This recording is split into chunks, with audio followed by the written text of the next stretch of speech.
Você não sai das dívidas fingindo que elas não existem. Eu sei que parece óbvio, mas muita gente vive exatamente assim. A pessoa sabe que está devendo, sabe que o cartão atrasou, sabe que tem cobrança chegando, sabe que o nome pode estar sujo, mas evita olhar. Não abre o aplicativo do banco. Não atende ligação. Não confere o valor. Não soma nada. E no fundo ela pensa: se eu não olhar, talvez eu sofra menos. Só que acontece o contrário.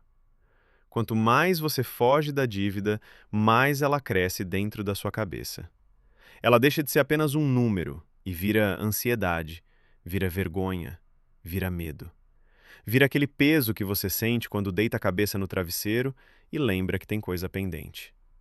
Então, se você quer sair das dívidas de verdade, o primeiro passo não é ganhar mais dinheiro. O primeiro passo é parar de fugir. É olhar para a situação como ela é, sem drama, sem se humilhar, sem se chamar de fracassado, só com clareza. Porque dívida não se resolve no susto, dívida se resolve com ordem. E tudo começa quando você coloca no papel o tamanho real do problema.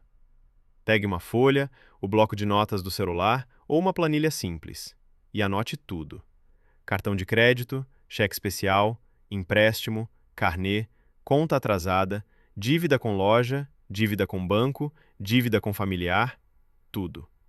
Não coloque mais ou menos, coloque o valor real. Se não souber o valor exato, entre no aplicativo, veja a fatura, consulte a cobrança, procure a informação. Esse momento pode incomodar, mas ele é necessário. Porque enquanto a dívida está espalhada na sua cabeça, ela parece impossível. Mas quando ela vai para o papel, ela vira um problema organizado. E um problema organizado pode ser enfrentado.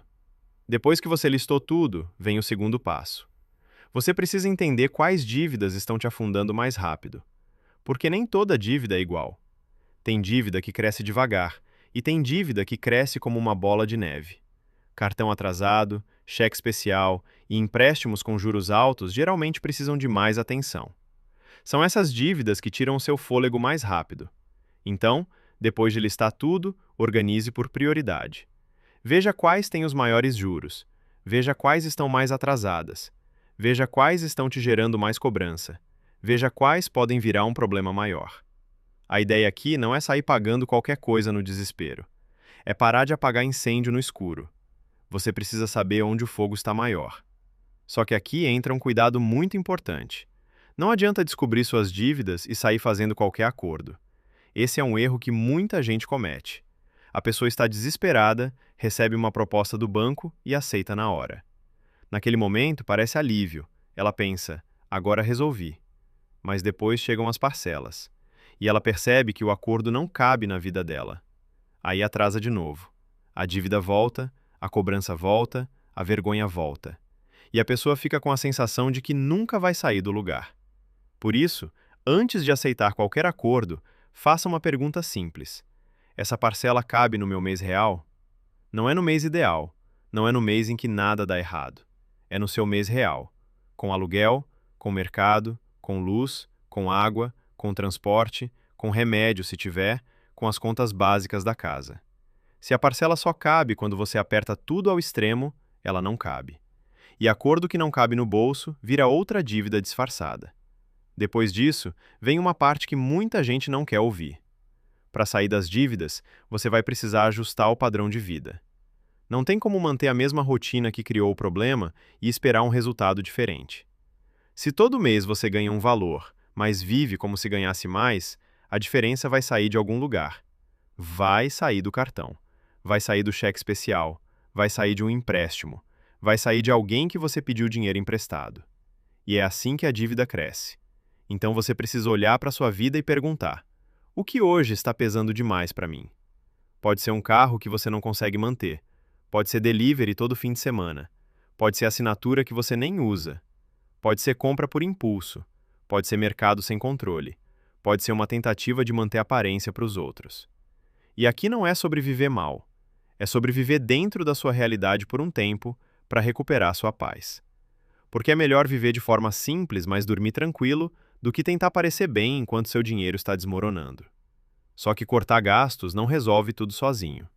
Depois de ajustar o padrão de vida, Você precisa parar de usar crédito como se fosse renda. Esse ponto muda tudo. Limite do cartão não é dinheiro seu. Cheque especial não é salário. Empréstimo não é renda extra. Parcelamento não é desconto. Muita gente olha para o limite disponível e pensa: ainda dá para comprar. Mas essa é a pergunta errada. A pergunta certa é: eu consigo pagar isso sem depender de outro crédito depois? Se a resposta for não, você não pode comprar agora. Essa frase pode parecer dura, mas ela liberta. Porque quando você entende que crédito não é renda, você para de empurrar o problema para o mês seguinte e começa a reconstruir sua vida com dinheiro real. Agora, depois de listar as dívidas, organizar prioridades, evitar acordos impossíveis, cortar excessos e parar de depender de crédito, você precisa criar uma regra simples para o seu dinheiro. Primeiro, o básico. Depois, as dívidas. Depois, o resto. O básico é moradia, comida, água, luz, transporte e saúde. Essas coisas vêm primeiro, porque não adianta pagar uma dívida hoje e ficar sem dinheiro para comer amanhã. Sabe o que acontece depois? Você usa o cartão de novo, pega outro dinheiro emprestado, entra no cheque especial e volta para o mesmo ciclo. Então a ordem precisa ser clara. Você protege o básico, depois negocia e paga o que cabe. E só depois pensa em gastos extras. Com essa ordem, você para de viver no improviso. E quando você para de improvisar, a dívida começa a perder força. Mas talvez você olhe para tudo isso e pense: mesmo cortando gastos, ainda está difícil. E pode ser verdade. Às vezes a conta não fecha só cortando. Nesses casos, você precisa buscar uma renda extra temporária. Não precisa ser algo perfeito. Não precisa ser algo para a vida inteira. Pode ser vender coisas paradas em casa. Pode ser fazer um serviço por fora.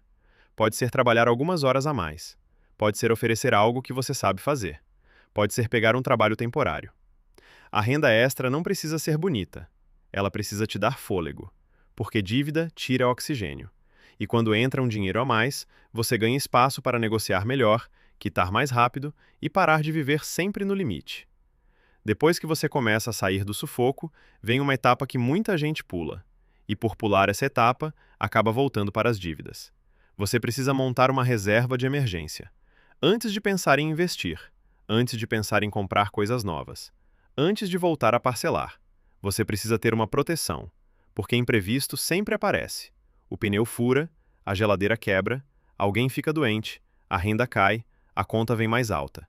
E se você não tem reserva, qualquer problema vira cartão de crédito. Qualquer emergência vira empréstimo. Qualquer aperto vira dívida nova. Então, assim que as dívidas mais pesadas estiverem controladas, comece sua reserva. Pode começar pequeno, R$ 50, R$ 100, o que for possível. O importante é criar o hábito de guardar antes de gastar tudo. Reserva não é sobre ficar rico. Reserva é sobre não voltar para o buraco. E tem uma parte emocional que quase ninguém fala. Pare de transformar dívida em piada. Pare de falar: eu sou endividado mesmo. Pare de repetir: meu nome já está sujo mesmo. Pare de brincar como se isso não doesse. Porque talvez você ria na frente dos outros, mas quando fica sozinho, sabe o peso que isso tem. Dívida não é identidade, é uma situação. E situação muda. Você não precisa sair contando para todo mundo. Também não precisa se esconder com vergonha. Você precisa tratar isso com seriedade, sem se humilhar, sem se expor, sem se comparar, só fazendo o que precisa ser feito. Porque sair das dívidas não é apenas limpar o nome, é recuperar sua paz, é voltar a abrir o aplicativo do banco sem medo, é atender o telefone sem ansiedade, é conseguir planejar o mês sem sentir que tudo está perdido, é olhar para o próprio dinheiro e sentir que você está no controle de novo. Então, se você está endividado hoje, entenda uma coisa: você não é um fracasso, você não é menos digno, você não é incapaz, mas você precisa parar de fugir. Comece olhando para a verdade. Liste tudo. Organize as dívidas. Veja o que cresce mais rápido. Negocie apenas o que cabe no seu bolso. Corte o padrão de vida antes de perder sua paz. Pare de usar crédito como renda. Proteja o básico. Busque renda extra se precisar. E construa uma reserva para nunca mais voltar para o mesmo lugar. Você não entrou nas dívidas em um dia. Talvez também não saia em uma semana. Mas cada passo certo diminui o peso. Cada decisão consciente te tira um pouco mais do caos. E quanto mais clareza você tem, menos poder a dívida tem sobre você. Dívida não é sentença, é um problema. E problema se resolve com coragem, ordem e atitude. Se esse vídeo falou com você, salva para assistir de novo com calma. E comenta aqui: qual é o primeiro passo que você precisa tomar hoje para começar a sair das dívidas? E não esqueça de seguir o canal Neurocifrão e curtir o vídeo. Um grande abraço, até mais!